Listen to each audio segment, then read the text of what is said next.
त्यांना का निवडून द्यायचं हे त्यांच्याकडे भूमिका किंवा स्पष्टता नाहीये। म्हणून मला विश्वास आहे की येणारे 9 तारीख हे महायुतीचाच गुलाल उडणार आहे। तर ते आमच्यासाठी चांगली गोष्ट आहे ना। आम्ही पण दुर्बीन घेऊन शोधतोय कुठे दिसतायत का। माझ्या सिंधुदुर्ग जिल्ह्याचा मी पालकमंत्री आहे, अशा कोणालाही वाटण खराब करायला देणार नाही। लोकांचा प्रतिसाद महायुतीच्या बाजूने आहे। आमच्या 50 ते 50 जिल्हा परिषद आणि 100 पंचायत समितीचे सगळे उमेदवार मोठ्या फरकाने आणि जनतेचा आशीर्वाद घेऊन सिंधुदुर्ग जिल्ह्याच्या इतिहासामध्ये पहिल्यांदा 100% निकाल लागण्याच्या दिशेने आमची वाटचाल सुरू आहे। आणि म्हणून मला विश्वास आहे येणाऱ्या 9 तारखेला सिंधुदुर्गचा निकाल हा महाराष्ट्रात 1 नंबरचा असेल, हा माझा ठाम विश्वास आहे। जिल्हा पिंजून काढलेला आहे, जिल्ह्यात सगळ्याच भागात तुम्ही सभा घेतली, वातावरण कसं आहे? अतिशय पोषक वातावरण आहे, महायुतीमय वातावरण आहे। सगळे उमेदवार अतिशय आमचे महायुतीचे अशी सकारात्मक पद्धतीने लोकांच्या कडे जात आहेत आणि समोरचे आमचे उमेदवार आमचे विरोधी पक्ष शेमड्यासारखे रडण्या पलीकडे काहीच करत नाहीयेत। त्यांचे स्वतःचे उमेदवारांचा त्यांच्यावर विश्वास राहिलेला नाहीये। त्यांना आमच्यावर टीका कुठल्या मुद्द्यावर करावी हे विचारांना माहीत नाहीये। महायुती नको तर त्यांना का निवडून द्यायचं हे त्यांच्याकडे भूमिका किंवा स्पष्टता नाहीये। म्हणून मला विश्वास आहे की येणारे 9 तारीख हे महायुतीचाच गुलाल उडणार आहे। साहेब, तुम्ही कणकवलीमध्ये वन साइड लढते पाहायला मिळत आहेत, परंतु तुम्ही सावंतवाडी वेंगुर्ला दोडामार्गचा दौरा केला, इथे कुठेतरी कुरबुऱ्या आणि बंडखोरी होती, ती निवडणुका आहेत थोड्या कुरबुऱ्या, तर ह्याच्याशिवाय निवडणुकीमध्ये मजा येत नाही। आणि म्हणून जे कुरबुरे आहेत काय आहेत, मी केसरकर साहेब, निलेश साहेब, आम्ही सगळेजण एकत्र मिळून जे काही अतृप्त आत्मा आहेत, काय अशांत लोक आहेत त्यांच्याशी बोलतो। शेवटी आमचेच कार्यकर्ते आहेत, कुठेही लांब जाणार नाहीत। काही असमाधानी आहेत, काही नाराज आहेत।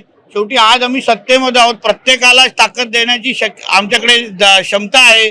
आणि म्हणून कोणी कुठेही वातावरण खराब केलं असेल तरीही इकडचे सिंधुदुर्गची जनता ही महायुती बरोबरच आहे।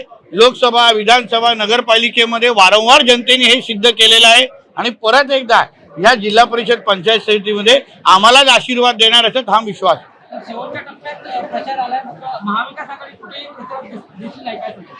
ते आमच्यासाठी चांगली गोष्ट आहे ना। आम्ही पण दुर्बीन घेऊन शोधतोय कुठे दिसतायत का। कारण का शेवटी 10 वर्ष म्हणजे गेल्या 2014 ते 22 पर्यंत हेच लोक सत्तेमध्ये होते। भारतीय जनता पक्षावर कधी होते, काही 2.5 वर्ष उद्धवजी स्वतः मुख्यमंत्री होते। काय केलं सिंधुदुर्गासाठी?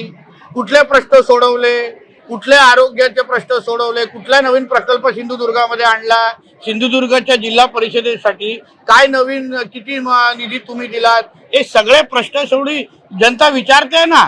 आणि म्हणून ते तोंड लपवत अक्षरशः सगळीकडे पळत आहेत। एकही राज्यस्तरीय नेता त्यांनी सिंधुदुर्गामध्ये फिरकला पण नाहीये। ह्याच्यावरूनच कळतं की त्या लोकांनी युद्ध मानसिक पद्धतीने हरलेले आहेत आणि एकतर्फी विजय आमच्या महायुतीचं होत असताना दिसतो। साहेब, काही लोक जाणून बुजून जे वातावरण आहे चांगलं ते बिघडण्याचा प्रयत्न करतात, कायदा सुव्यवस्था निर्माण करण्याचा प्रयत्न करतात, काय सांगतात? माझ्या कारकिर्दीत माझ्या सिंधुदुर्ग जिल्ह्याचा मी पालकमंत्री आहे, अशा कोणालाही वाटण खराब करायला देणार नाही। सगळ्या गोष्टीवर आमचा बारकाईने लक्ष आहे। पोलिसांच्या मी संपर्कात आहे। कोणी अगर मस्ती केली तर कायदा निश्चित पद्धतीने काम करेल। कोणी हे विसरू नये। शेवटी भारतीय जनता पक्ष आणि महायुतीच्या विरोधात कोणी भूमिका घेतली तर 10 तारखेला माझ्याबरोबर चहा पिण्याची अपॉइंटमेंट मी त्यांना देईन, हे लक्षात ठेवा। 42 जागावर लढताना क्लीन स्वीप असेल का विरोधकांना तुमच्याकडे? 42 8 विरोध झाले। हे क्लीन स्वीप आता आमची अपेक्षा ती आहे, कारण आमच्याकडेच विकासाचा अजेंडा आहे, आमच्याकडे सक्षम उमेदवार आहेत।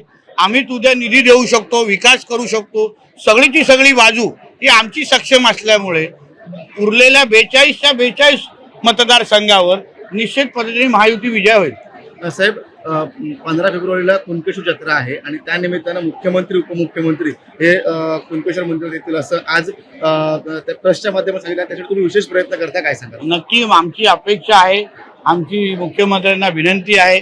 मी स्वतः त्यांच्या कार्यालयाच्या संपर्कात आहे।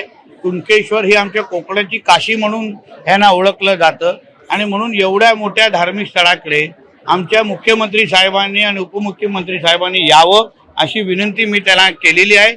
ह्याबद्दल निश्चित पद्धतीने त्यांच्या कार्यालयावर पाठपुरावा करेन.